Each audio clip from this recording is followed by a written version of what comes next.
just stand over there, guys. Yeah.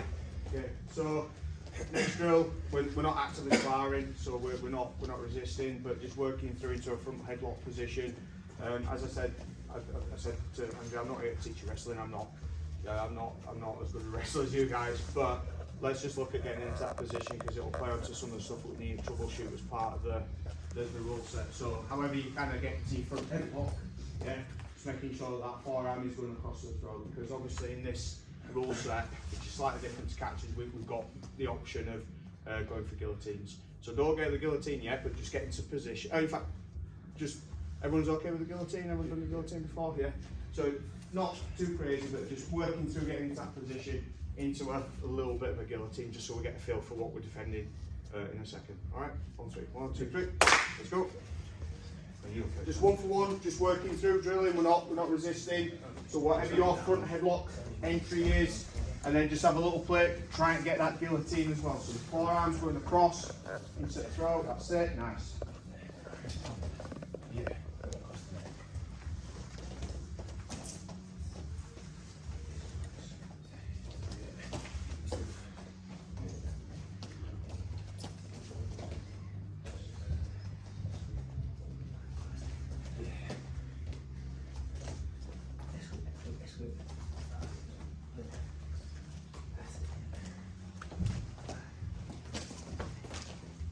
Okay, time. Just let's have a quick look at the mechanics of finishing the guillotine. So when we're into this position, okay, if I'm really tall, I can sometimes get away with kind of lifting up and doing this sort of thing, but I'm not very tall, so I can't do that. So I start off with whatever kind of front headlock position you start with. I really like the chin strap, so I tend to use that to elongate the neck so that I can attack the throat. This arm's going in, yeah, getting my grip here, and then I'm going to roll my shoulder back before I lift. So what a lot of people do is they kind of compensate for the guillotine by lifting up, and it's all about rotating that shoulder back. So when that shoulder goes back, make the gap smaller, and that's the key bit. Yeah. So a choke is like a python, wrapping around something and getting that slow squeeze. A lot of people, when they first start doing guillotines, are lifting up, and you'll see a lot of tall people default to that because they get easy taps that way. But like, especially for being a bit of a short person, it's that I'm looking for. So it's everything comes in, elbow goes back, yeah, and kind of tense your pec, but it's that roll back that's going to get the choke.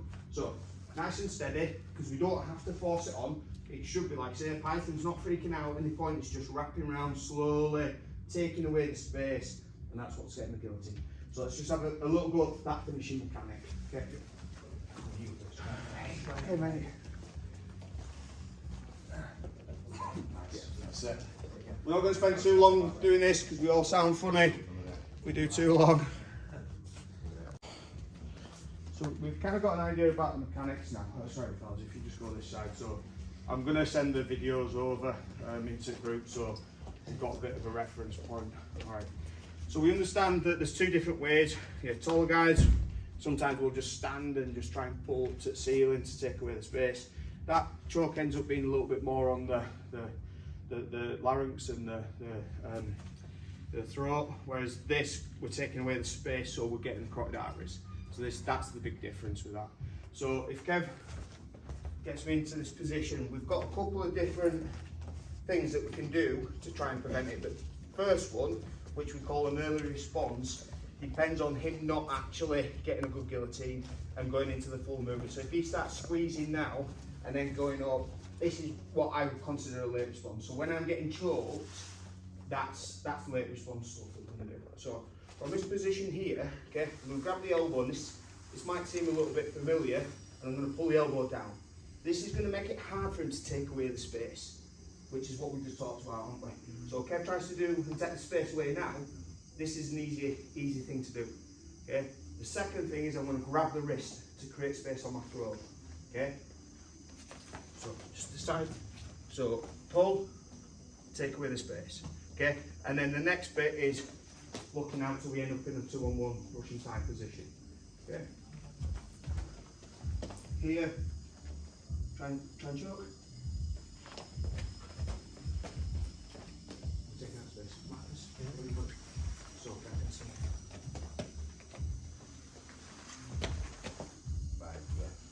So I believe I learned that escape here, but I've used it like for jiu-jitsu and defending the guillotine on knees and stood up all the time. So a lot of this is probably stuff like he's teaching me stuff Roy taught me like probably because I learned it here 5 years ago, but it's the action. So grab, create space, and look away. Yeah, so follow that arm.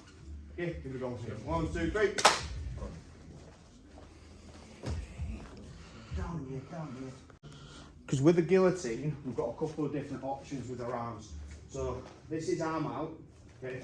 So our arm's obviously out, and then we've got arm in. So arm in can cause us a little bit of a problem. So Kev, on the outside, you can always grab that elbow and stop that. Now you see how he started to posture up as well? That kills that. So now I'm in a position where I have to make a decision whether I can break that posture down or start to scramble.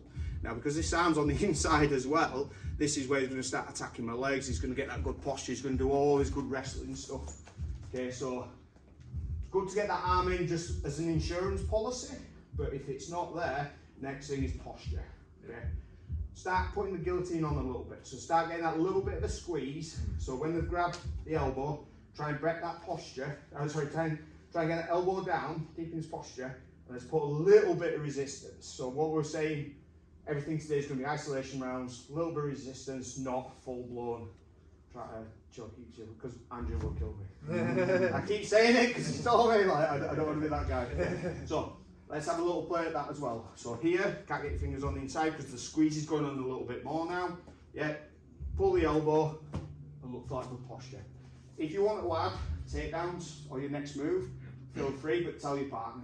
Don't just start suplexing them and stuff. Okay, alright. But when you got the arm in like that, then it looks like the fireman's, you're almost set up for a fireman's carry. Yeah, so I mean, like, I'm not here to teach you wrestling. I'm not a wrestling coach. You've got far better wrestling coaches. In that kind of scenario where he's got an arm underneath the armpit, I can create that separation. That's when I'm just going to pull to attach. So like I'm attached to him now, so it's going to be much easier to look around and start going into my back control positions. When we think about the rule set as well, like heels over head scores you 4 points for the takedown. So if you start going into takedowns with suplexes and stuff, which is that position, then you score 4 points. If you land and you take the back from that position, from a throw, you score another couple of points. I think it's 3.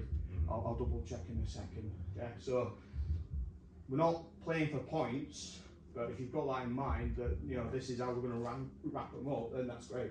Yeah. Makes sense. Yeah. Here we go on 3. 1, 2, 3. No suplexes, unless you get a crash foot out. Okay, guys, just come in. And if, the other thing as well, if we're going through this too quick, let me know, and you want a bit more time drilling it, absolutely fine. I'll borrow Marcus.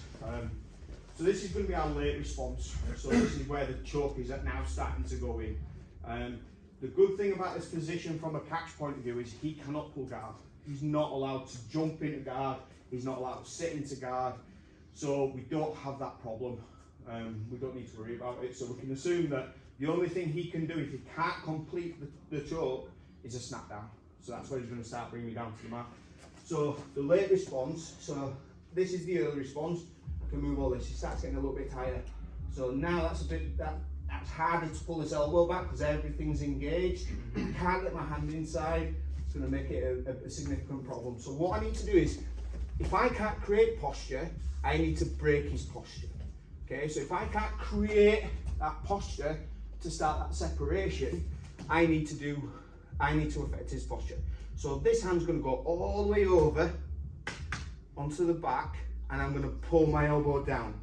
So this is now making it much more difficult for him to get into that finishing position. Separate the hands, same position again. Okay. So here, put the choke on a bit. And I'm looking up all the time. My head looks up to the ceiling. Yeah. If there's a little bit of a kink there, he can read guillotine and break my posture. Get to there, he tries to do the same. Yeah, no.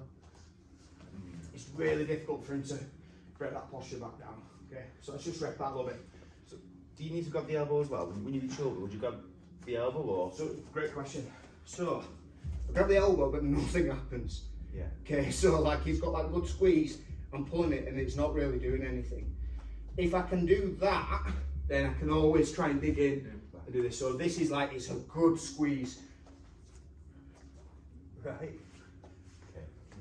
Sort of moving the mountain to my hand. Yeah. So you're always doing something with posture, aren't you? Yeah. You know, and that's kind of this. And I guess it not having a guard pull is brilliant because we don't need to worry about that. Because as we're going through the rules and stuff, or like if someone can get a guillotine and go into guard pull or throwing guard and they get onto the hip, which most people are going to do, we've got problems. So early response and posture up should always be a default and probably what you need to rep and warm up with.